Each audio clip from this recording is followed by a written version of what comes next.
Stai, mă, jos.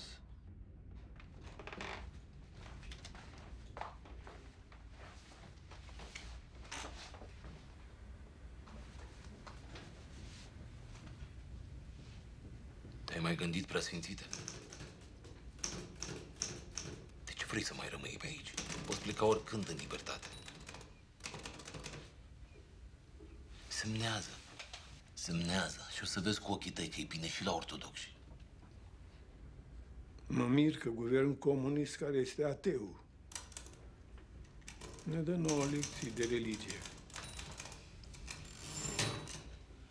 Avem să recomandăm pentru dumneata 20 de ani de temniță grea.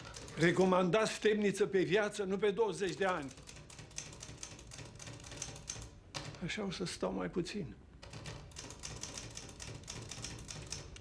Ți se mai dă o șansă. Ai o vârstă. Adeseori preoții greco-catolici slujau împreună cu cei ortodoxi. Știu că vă numeați biserici surori. Păi noi nu suntem în conflict cu ortodoxi. Noi suntem în conflict cu statul ateu care încearcă să ne dezbine. 20 de ani de temniță grea.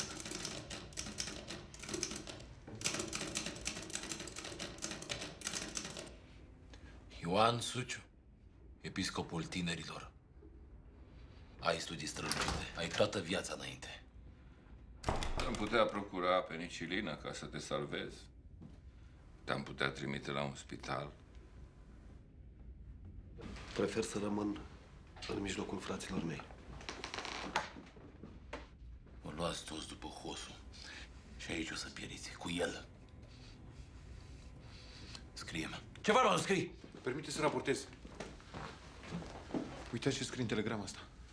A murit tovarășul Stalin.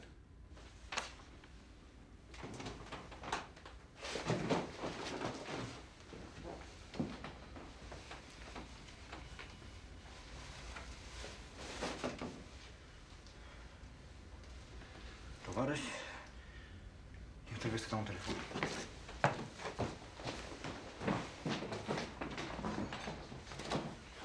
Dă înapoi în căsură. Dă-l la mâine. Înțeles.